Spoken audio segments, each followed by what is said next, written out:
Mereka lah orang-orang inilah yang akhirnya membuat komunitas di Pantai Merpati.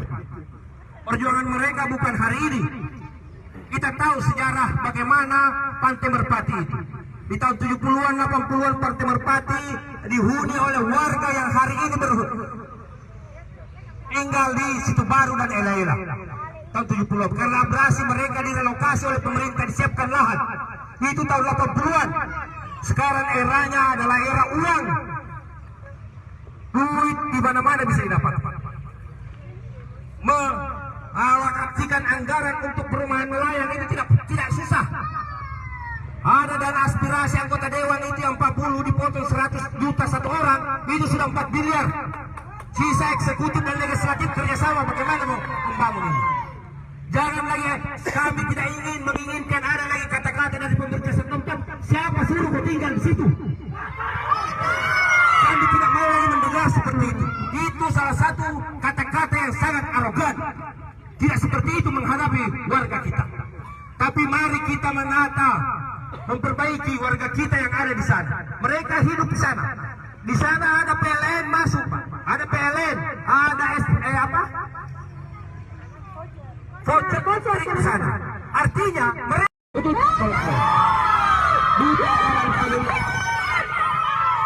bukan berarti kawan kami membangkang terkait soal itu. Tapi ayo kita siapa tahu supaya lebih hargailah mereka sebagai manusia, biar mereka juga menghargai kita semua sebagai manusia.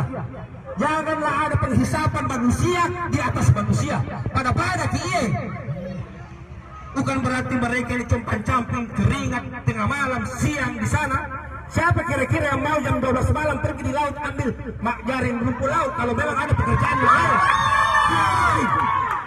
Pasti mau yang layak-layak ini.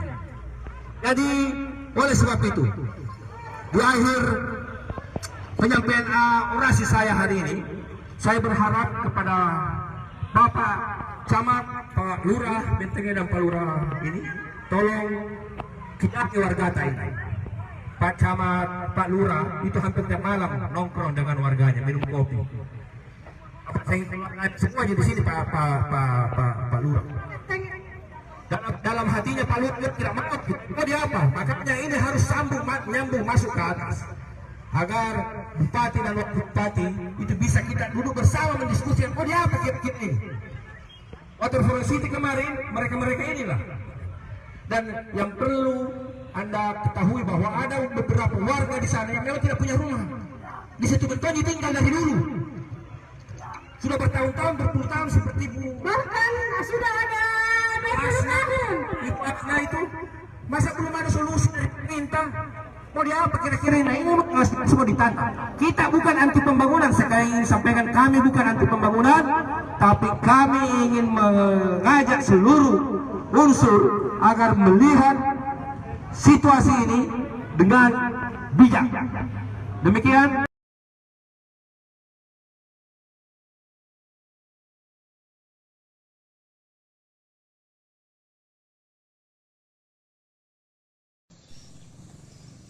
Assalamualaikum warahmatullahi wabarakatuh. Selamat pagi para tribuners. Kembali lagi saya Kaswadi Anwar melaporkan dari Desa Jalan Poros Baru Sopeng terkait kondisi jalan rusak di jalan yang menghubungkan antar kabupaten tersebut.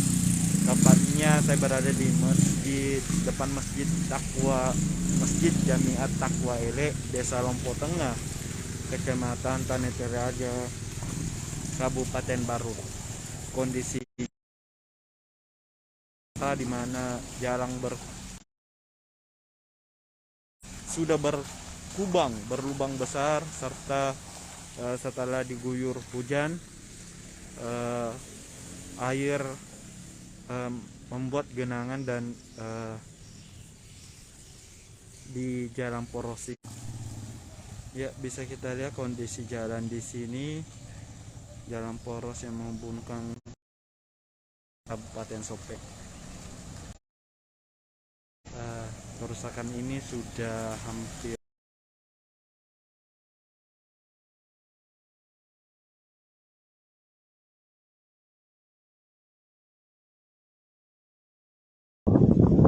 Ya, selamat siang Tribuner. Saat ini saya sedang berada di Dusun Campagaya, Desa Lentuk, Kecamatan Bontoramba, Kabupaten Jeneponto, Sulawesi Selatan.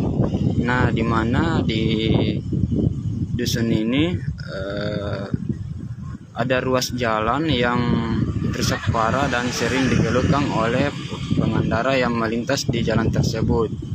Nah, mari kita lihat kondisi jalan di sepanjang jalan yang ada di Dusun Campagaya.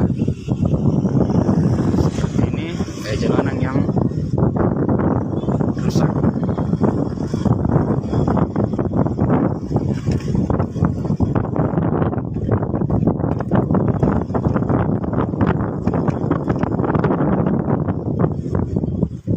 Nah, jalanan ini sering terisi air apabila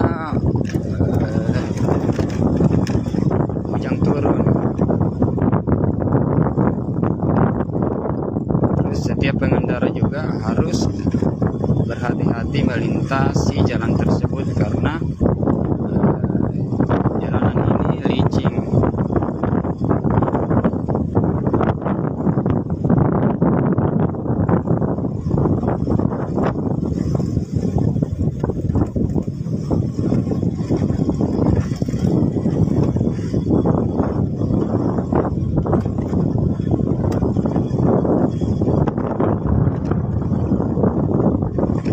Jalanan ini merupakan jalan poros yang menghubungkan antara dua kecamatan, yaitu Kecamatan Bontoramba dan Kecamatan Tamalatea.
Cepat dan pasti, dan dia punya kemampuan SDM yang begitu bagus dan mampu bersinergi dan mempunyai loyalitas dan tanggung jawab yang penuh.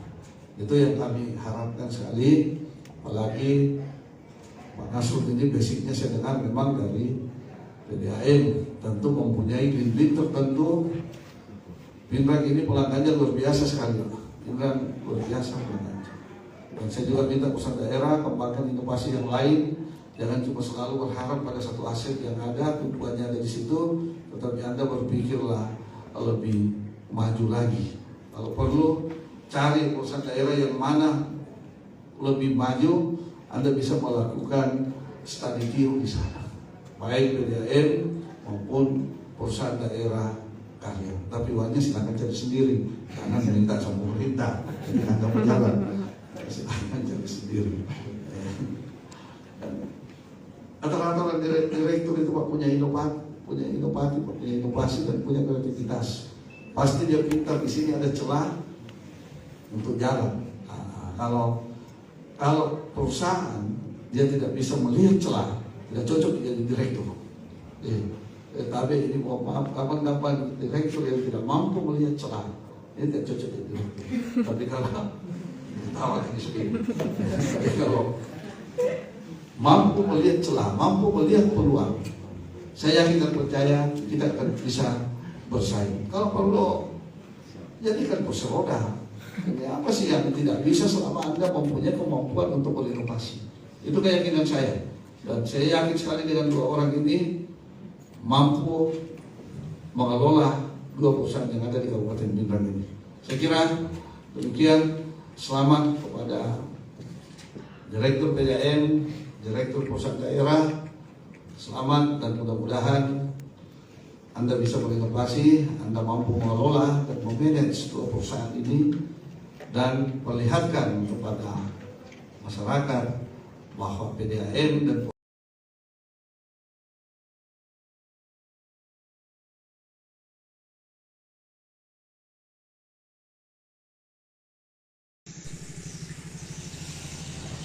Selamat pagi para Tribuner. Saat ini saya berada di kompleks makam megalitik Sumpang Rala di Rala, Kecamatan Tanete Reaja, Kabupaten Baru, Sulawesi Selatan. Saya akan memperlihatkan salah satu peninggalan dari salah satu cagar budaya yang ada di Kabupaten Baru, yakni kompleks megalitik Sumpang Rala. Ya, bisa kita lihat kondisinya saat ini dari berbagai literatur para Tribuners bahwa situs megalitik ini tak hanya minim literatur terkait sejarah dari situs megalitik ini, namun dari yang saya dapatkan bahwa merupakan salah satu peninggalan dari masa lalu, di mana sebagai tempat pekuburan. Ada beberapa bentuk dan batu nisan dari pekuburan di sini. Batu nisan tinggi ataupun rendahnya batu nisan konon katanya sebagai simbol tinggi ilmunya dari orang yang dimakamkan di tempat ini. Bahkan ada satu tempat makam di tempat ini diyakini sebagai tempat pekuburan massal, karena pada saat kondisi tersebut terjadi pertikaian di mana orang saling baku tikam, bagi yang meninggal akan dikubur dalam satu liang lahat tersebut. Pemerintah baru pun telah menetapkan ini sebagai salah satu cagar budaya dan dilindungi.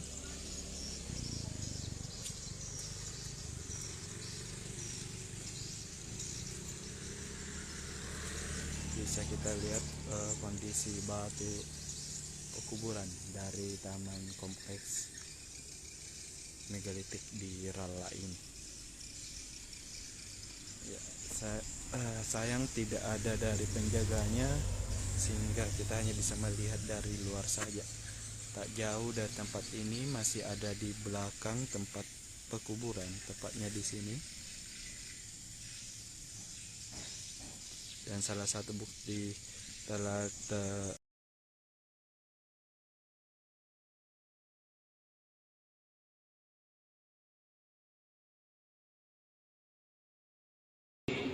dan di pasal 4 ada kriteria. Selamat pagi Tribuners, kembali lagi bersama saya Siti Aminah, jurnalis tribuntimur.com, dan saat ini saya sedang berada di kantor Gubernur Sulsel, Jalan Urip Sumoharjo, tepat di ruang rapat pimpinan kantor Gubernur Pemerintah Provinsi Sulawesi Selatan. Nah Tribuners, saat ini sedang ada pertemuan atau sosialisasi dalam rangka sosialisasi peraturan Gubernur terkait tunjangan pendapatan atau penghasilan pegawai TPP, di mana pada tahun 2022 ini rencananya TPP atau sistem penghitungan TPP bagi ASN pemerintah Provinsi Sulawesi Selatan akan diubah. Nah, seperti apa kemudian pembahasannya? Mari kita simak diskusi pada hari ini. Jadi Tribuners ini diikuti oleh seluruh perwakilan OPD atau organisasi perangkat daerah di lingkup pemerintah Provinsi Sulawesi Selatan. Jadi hadir seluruh kepala organisasi perangkat daerah. Nah, dan dalam pembahasan tadi saya sudah dengar ada beberapa yang memberikan tanggapan terkait sistem atau mekanisme baru penghitungan TPP ini, dan beberapa diantaranya dari Dinas Pendidikan meminta untuk memperjelas terkait penghitungan TPP bagi tenaga pendidik ataupun guru.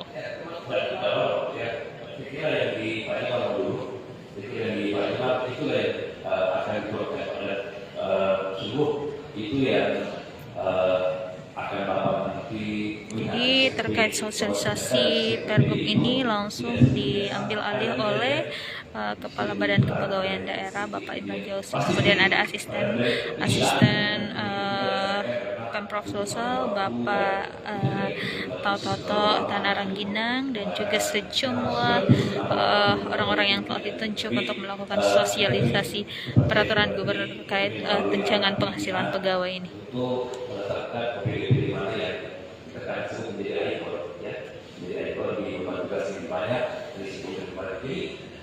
Tidak semua kami di negara juga tetap di itu sangat berbeda kubur-kubur. Nah, untuk dinas pendidikan memang selama ini kita kesulitan untuk menetapkan kriteria yang lebih terukur dan update.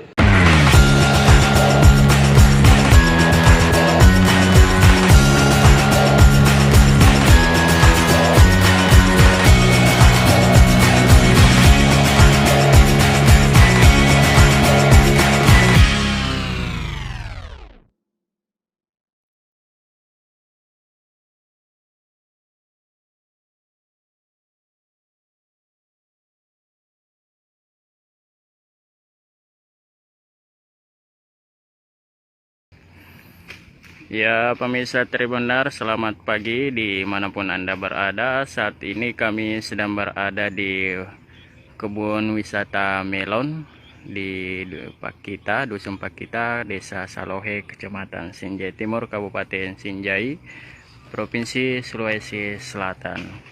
Nah, di tempat kami berada ini terdapat beberapa ibu-ibu kaum tani sedang mengembangkan melon golden. Nah, ini ibu-ibu tani sedang diberdayakan untuk mengembangkan budidaya melon golden atau melon emas. Seperti ini pemirsa, dan ini sudah mulai pembersihan daun-daun yang kering, mulai dipotong agar tidak terlalu menyerap nutrisi, agar buah yang dihasilkan dari tanaman ini lebih besar. Daun-daunnya ini Bu dipotong ya? Dibersihkan. Nah, tujuannya apa itu Bu? Supaya hamanya tidak bersarang ya. Iya. Supaya sehat tanamannya. Iya.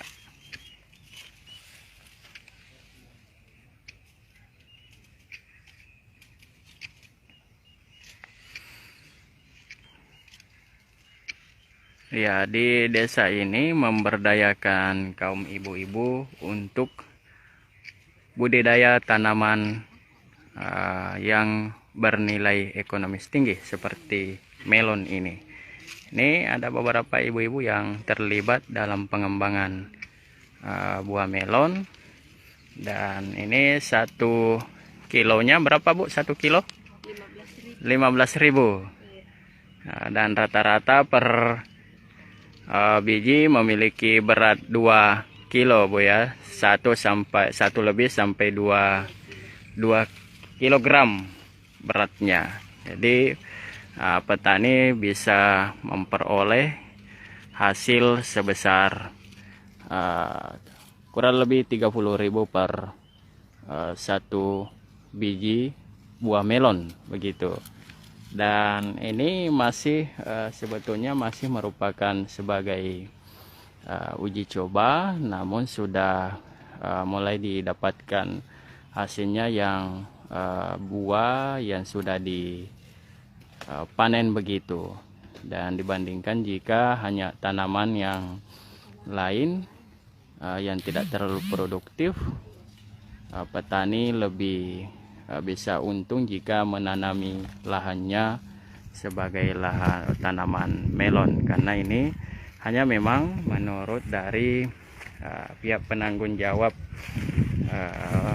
pertanian ini, Pak Arifin, menyampaikan bahwa sementara ini masih terkendala dengan pemasaran dari hasil pertanian ini, dan umumnya hanya dijual secara online atau dikonsumsi langsung oleh masyarakat di Kabupaten Sinjai saat ini, sehingga mereka para petani di daerah ini mengharapkan agar segera dapat dibantu pemasaran agar petani bisa lebih sejahtera dari pengembangan tanaman buah melon ini.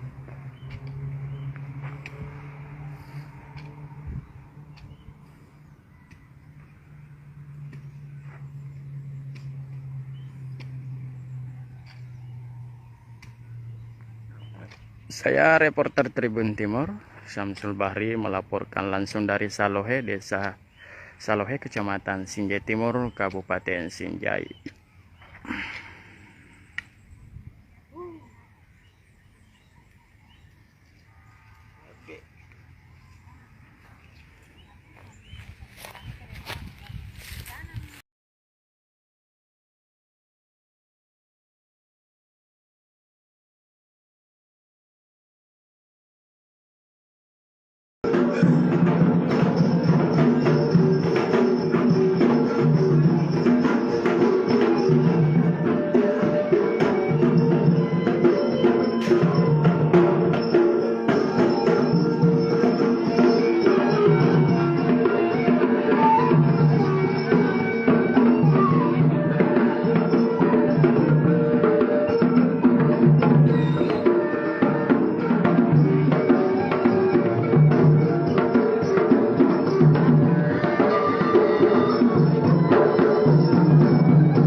pagi Tribuners dan Kesuker.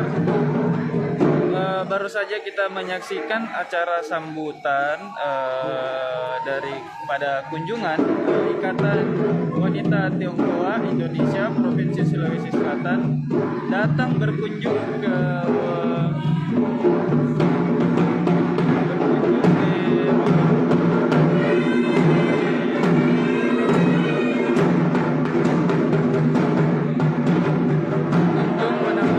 Bapak Wali Kota Parepare, Bapak Tovan Pawe ya, dan juga didampingi istrinya Ibu Erna Rashid Tovan. Nah ya seperti ini ya prosesi dan suasana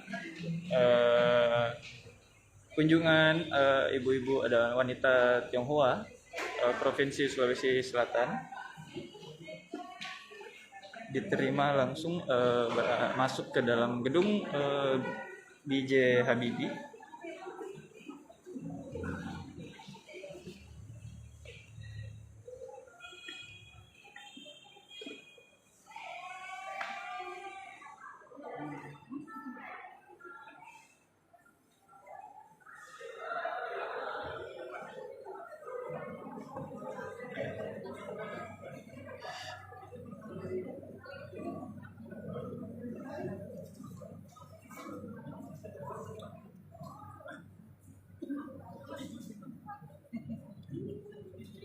Iya, seperti yang diketahui,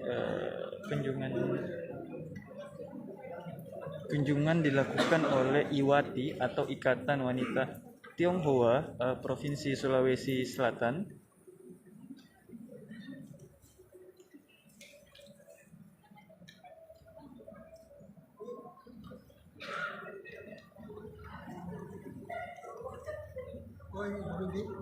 Mobil Yandes, mobil untuk ibu Yandes ada buat kami bawa mobile.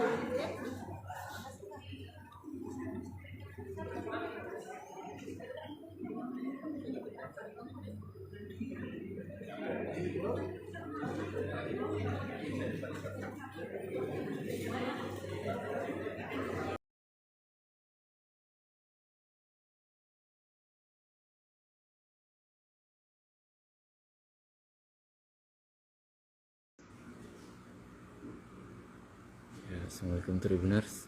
Saat ini Kepala Kejaksaan bersiap untuk memberikan keterangan terkait perkara korupsi APBD Desa Tarapi tahun 2020.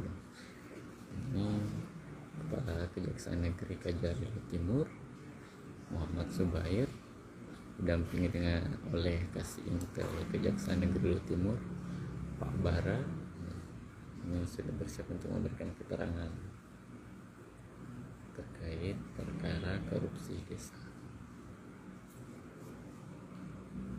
Oke. Bismillahirrahmanirrahim. Assalamualaikum warahmatullahi wabarakatuh. Siang ini kami akan menyampaikan hasil persidangan perkara tindak pidana korupsi dana desa Tarapi tahun anggaran 2020 dengan 4 orang terdakwa yang hari ini telah diputus oleh Pengadilan Tindak Pidana Korupsi pada Pengadilan Negeri Makassar. 4 terdakwa ini antara lain yang pertama Saudara Ismail Ghazali Sulaiman, posisinya selaku Kaur Perencanaan Desa Tarapi. Pasal yang didakwakan adalah pasal 2 ayat 1 subsidiar pasal 3 Undang-Undang 31 tahun 99 sebelumnya telah diubah dengan Undang-Undang Nomor 20 tahun 2001 tentang pemberantasan tindak pidana korupsi.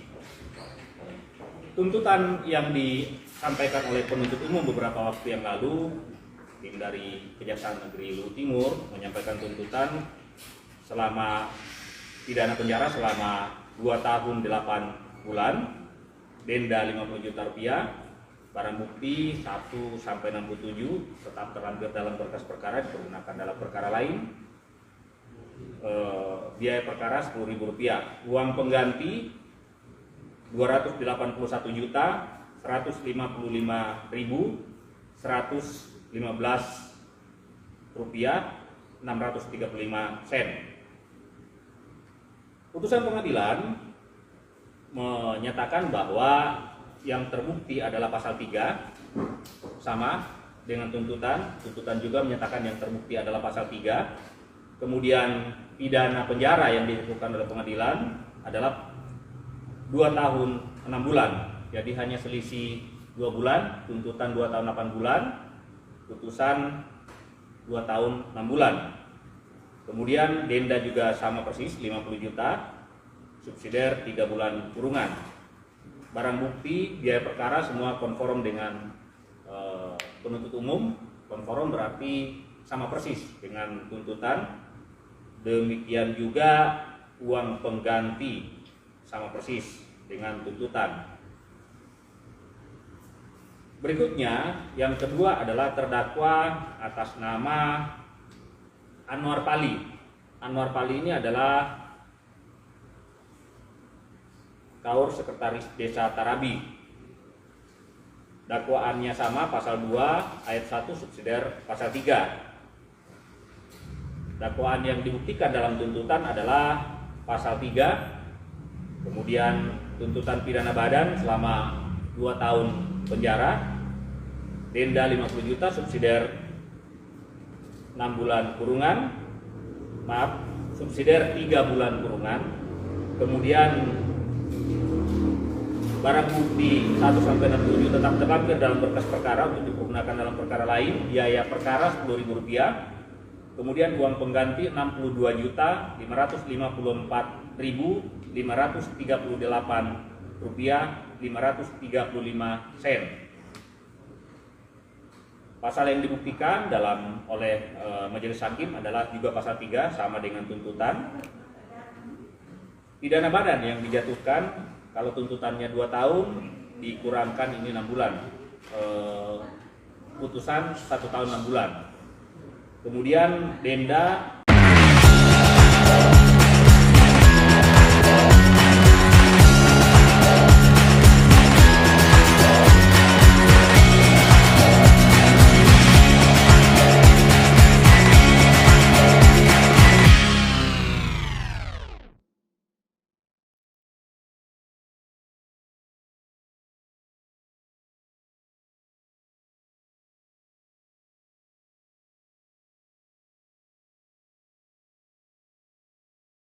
Kalau sini minum di sini kayak enak.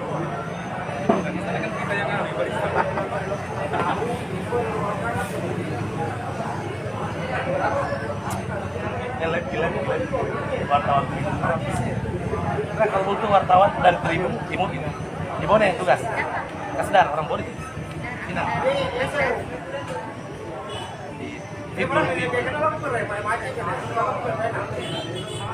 Dirinya nih wartawan Tribun Timur. Iya. Buangan tadi dibuang. Dari mana? Kemana? Dari mana? Makassar.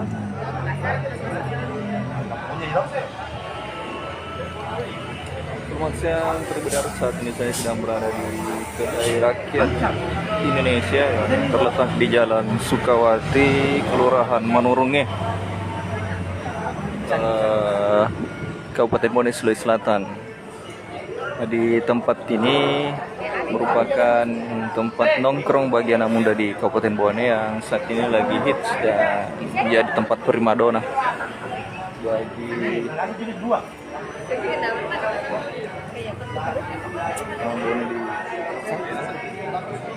pinjam.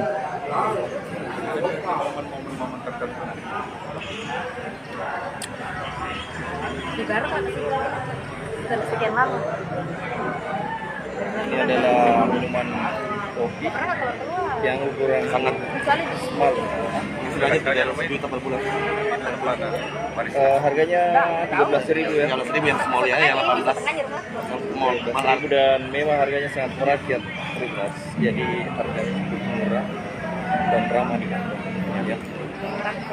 Tapi sih rasa milenial memang di sini. Nah, jadi ini kebetulan karena tidak ada kopi kenangan dan janji jiwa, jadi ini adalah pengasah di Kabupaten Bone. Apalagi sebagai boomer. Tepatnya di depan SD.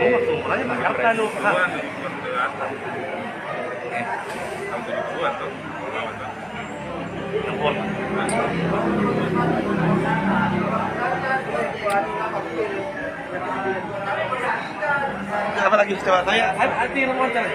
Ini lagi begini. Coba.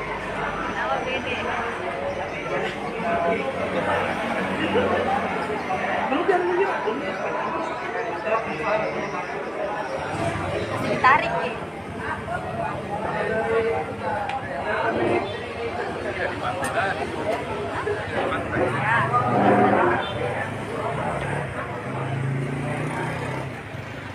Di lokasi kedai rakyat Indonesia tidak jauh dari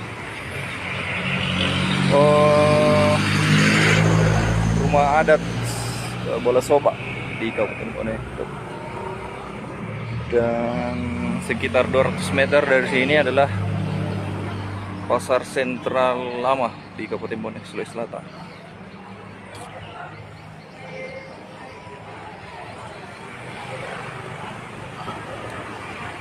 Nah, di Kabupaten Bone sendiri, kedai rakyat ini ya bisa dibilang penguasa kafe lah di Kabupaten Bone, karena mayoritas anak muda di Kabupaten Bone ya nongkrongnya banyak kan ke sini. Jadi di kedai rakyat sendiri itu punya 2 cabang di Kabupaten Bone, ada di Jalan Sukawati, kemudian ada juga di Jalan Ahmad Hendra Lamayani, Kabupaten Bone, Sulawesi Selatan. Dan meskipun bukan akhir pekan, di tempat ini akan ramai pengunjung. Jadi ini rekomendasi banget untuk kalian yang berkunjung ke Kabupaten Bone. Tempat nongkrong yang sangat milenial sekali, Tribuners.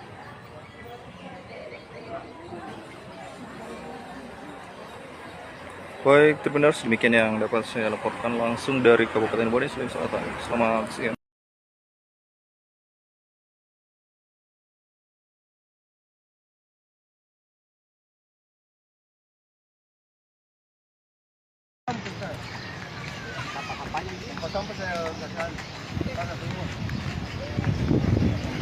Halo Tribuners, selamat sore.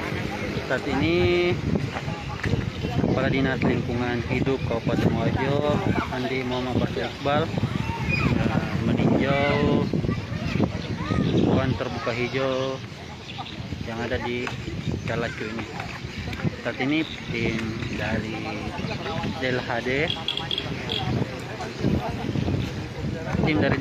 saat ini sedang memasang tempat sampah di setiap sudut RTH ini.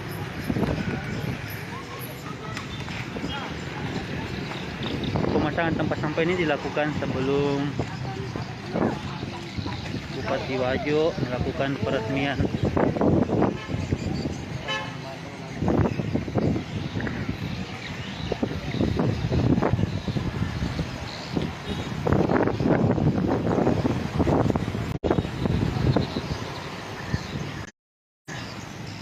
Rencananya pekan ini sebenarnya RTH ini diresmikan, namun karena ada beberapa kendala, maka rencana peresmian RTH akan dilakukan sekitar tanggal 22 Januari mendatang. Saat ini tim dari DLHD sedang memasang tempat sampah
Selamat sore Tribuners, saat ini saya sedang berada di Jalan Sukawati, Kelurahan Menurunnya, Kabupaten Bone, Sulawesi Selatan. Dan tepat di samping kanan saya adalah rumah adat Bone, itu rumah adat Bola Soba, yang kondisinya sekarang masih belum ditangani oleh pihak terkait. Ini kondisinya masih seperti ini. Pasca kebakaran pada bulan Juni tahun 2021 kemarin.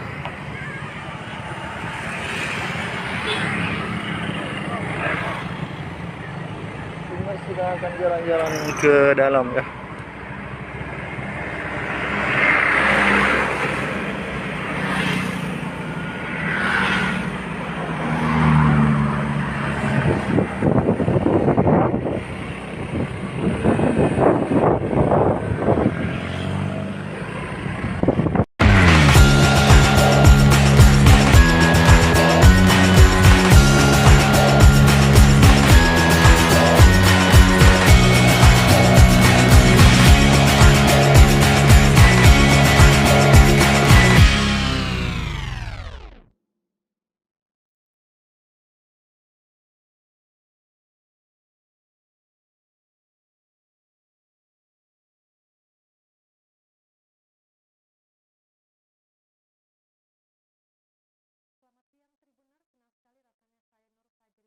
Bisa kembali menyapa Anda semuanya dimanapun berada dalam program acara Live Report on the Spot Tribun Timur.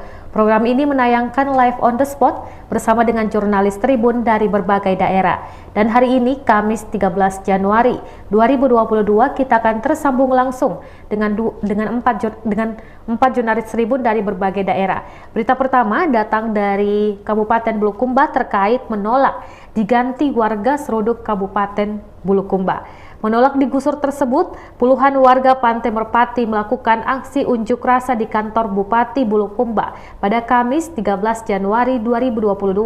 Aksi tersebut sebagai wujud penolakan penggusuran yang akan dilakukan oleh pemerintah. Sudah ada rekan kami, Fikri Arisandi, yang akan melaporkan langsung dari Bulukumba. Baik Fikri.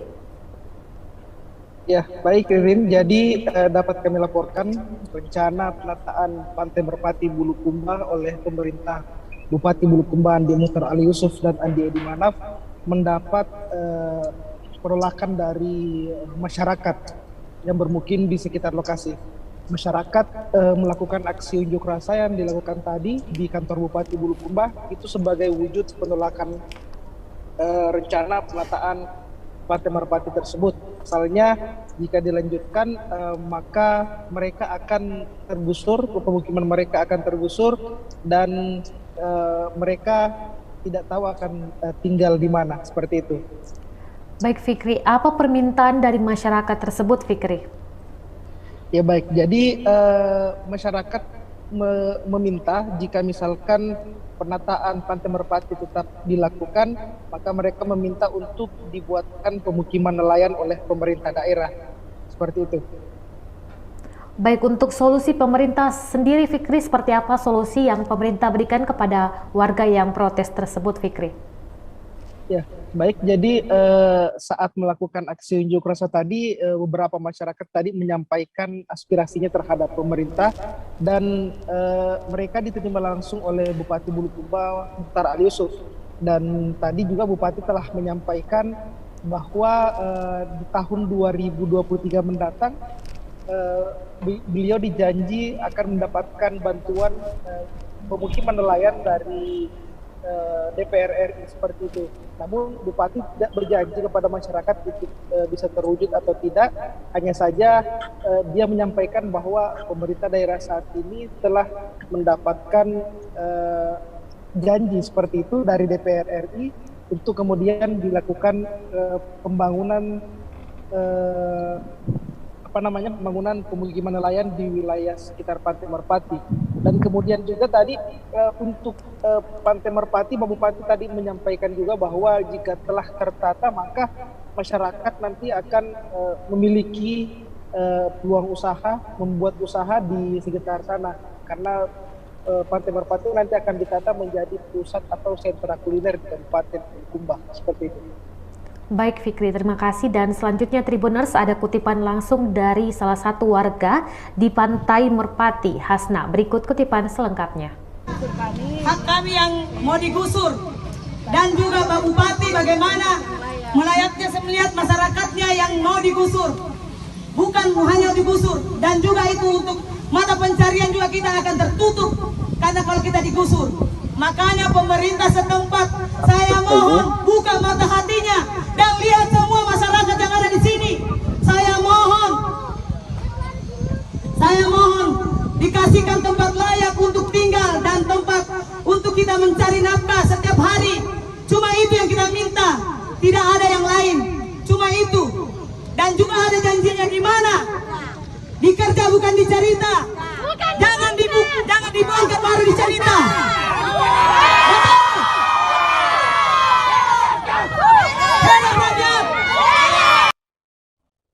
Tribuners, itu tadi dia kutipan langsung dari sejumlah warga yang melakukan aksi unjuk rasa di kantor Bupati Bulukumba terkait dengan aksi gusur yang nantinya bakal menggusur para warga di Pantai Merpati. Dan selanjutnya Tribuners, ada laporan setelah jeda berikut ini.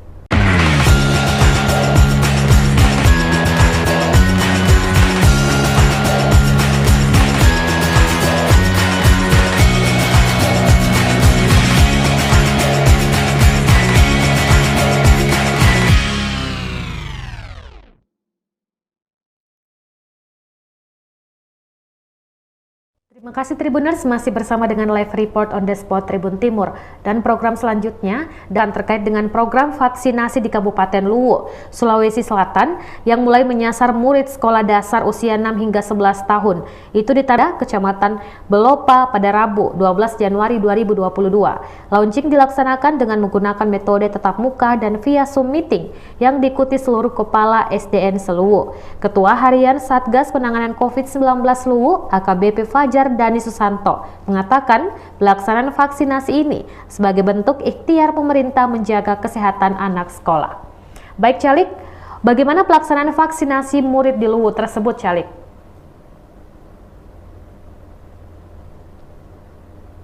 Kemarin tim Satuan Tugas Penanganan COVID Kabupaten Luwu bekerja sama dengan pemerintah Kabupaten Luwu, dalam hal ini Dinas Kesehatan dan Dinas Pendidikan, melakukan launching terhadap vaksinasi siswa usia 6 sampai 11 tahun, di mana vaksinasi ini dilakukan di SDN 25 Rada, desa atau kelurahan Tampunya Rada, Kecamatan Belopa.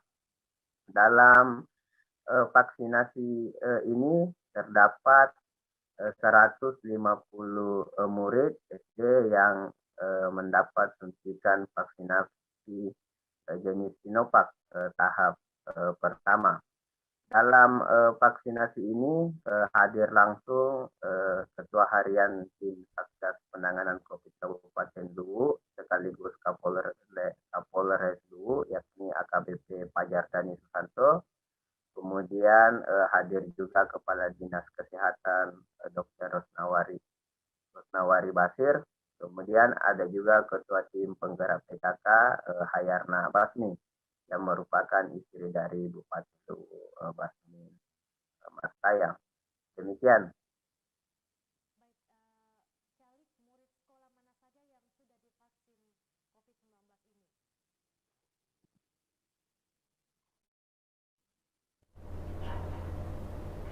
Baik Calik, murid sekolah mana saja yang telah divaksin, Calik? Sampai hari ini vaksinasi masih berlangsung di seluruh sekolah dasar yang ada di Kecamatan Belopa. Setelah launching dilakukan kemarin, dilanjutkan dengan vaksinasi di semua sekolah dasar, namun dilakukan secara bertahap. untuk hari ini akan dilakukan di semua sekolah yang ada di Kecamatan Celopa, kemudian selanjutnya di Kecamatan Celopa Utara, lalu Kecamatan Kamandre, dan di kecamatan-kecamatan lainnya. Demikian. Baik, untuk respon orang tua sendiri, Calik, seperti apa respon orang tua di sana? Tim Satgas sendiri mengakui bahwa proses vaksinasi terhadap murid SD ini masih mengalami beberapa kendala. Kendala utama adalah adanya penolakan dari beberapa orang tua. Mereka khawatir terjadi sesuatu hal yang tidak diinginkan apabila anaknya menerima vaksin. Namun tim Satgas beserta dengan Dinas Kesehatan dan Dinas Pendidikan mengaku akan terus melakukan sosialisasi terutama kepada orang tua murid agar anaknya mau divaksin. Sebab vaksinasi ini merupakan ikhtiar bersama dalam menuntaskan atau memutus mata rantai penyebaran COVID-19.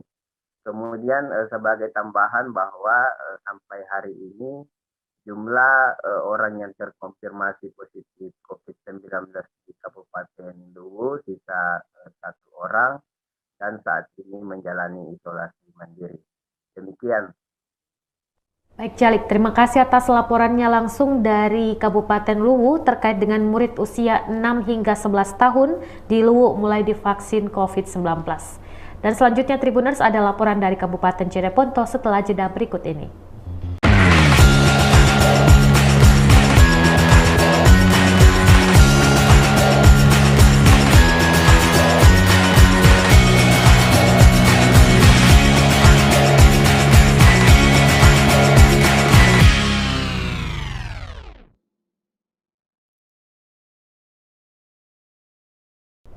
Terima kasih Tribuners, masih bersama dengan live report on the spot Tribun Timur, dan selanjutnya ada berita dari Kabupaten Jeneponto terkait dengan jalan penghubung antara kecamatan di Kabupaten Jeneponto rusak. Jalanan rusak di Dusun Campagaya, Desa Lentu, Kecamatan Bontoramba, Kabupaten Jeneponto mengalami kerusakan parah. Kerap juga pengendara yang melintas terjatuh akibat jalanan licin jika musim penghujan. Sudah ada rekan kami Rakib yang akan melaporkan langsung dari Kabupaten Jeneponto. Baik Rakib, sudah berapa lama jalanan tersebut sebenarnya sudah rusak? Rakib. Baik, terima kasih Ririn di studio. Hari ini saya akan melaporkan terkait ruas jalan penghubung antar kecamatan yang ada di Jeneponto yang rusak parah. Nah, untuk jalanan tersebut sudah rusak sebelum kepala desa sekarang itu terpilih. Kemudian dari warga mengatakan bahwa jalanan tersebut sudah rusak sejak lama, sudah puluhan tahun, tetapi pada awalnya itu jalan tersebut hanya rusak sedikit. Namun kerap selalu dikena hujan deras sehingga lubang atau jalanan tersebut bertambah parah dan meluas jalanan yang rusak tersebut. Seperti itu, Ririn. Baik Rakib, apakah dengan adanya jalanan rusak ini sering mengakibatkan sejumlah pengendara kecelakaan, Rakib?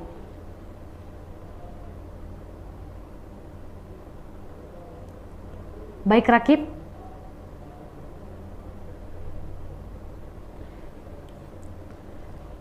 Baik Rakib, apakah dengan rusaknya jalanan ini sering menimbulkan kecelakaan di sana, Rakib?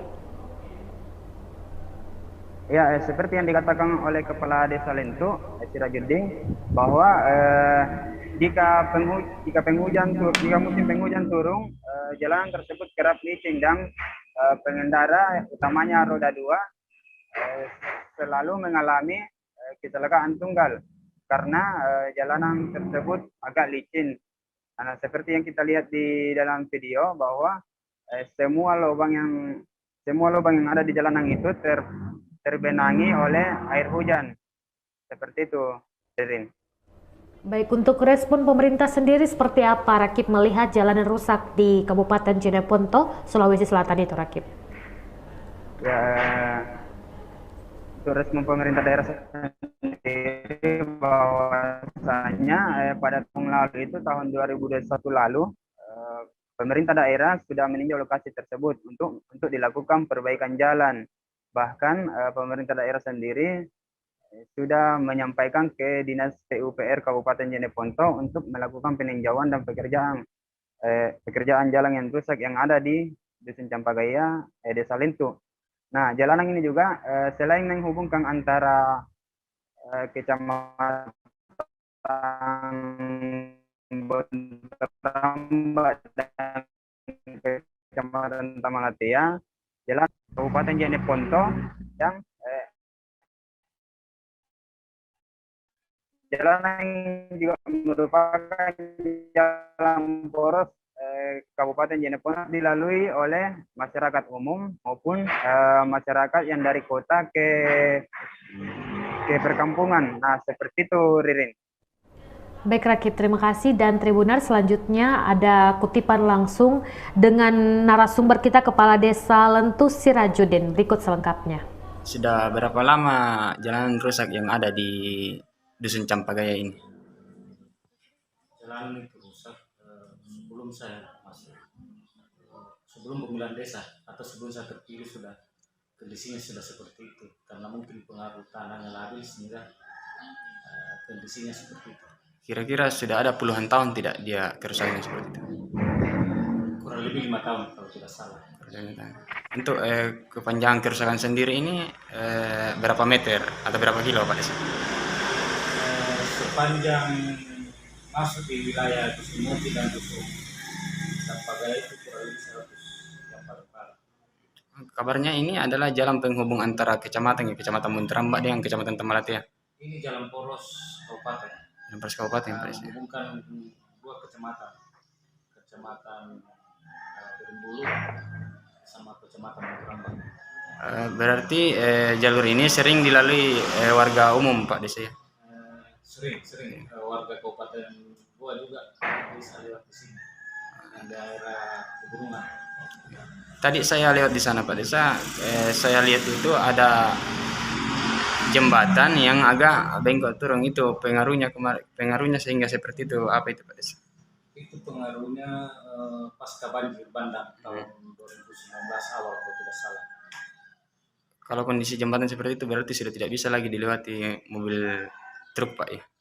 Terus kalau mobil truk angkutan batu gunung, angkutan material yang kapasitasnya di bawah 5 ton mungkin masih bisa lewat karena sendiri ya, bisa lewat. Tapi kalau di atas 10 ton itu tidak kita larang, kita antisipasi. Tapi apakah jalan rusak itu semua membahayakan bagi pengendara Pak Desa? Jalanan rusak itu sering, kalau masuk musim hujan sering terjadi kecelakaan tunggal, jatuh bukan karena tabrakan, dia jatuh dengan licin jalanan kalau musim hujan. Jatuh sendiri ya? Jatuh sendiri. Berarti rata-rata pengendara motor ini yang terjatuh. Jalanan ini rusak, apakah ada pemerintah daerah sudah meninjau lokasi atau sudah ada niat perbaikan dari pemerintah tersebut?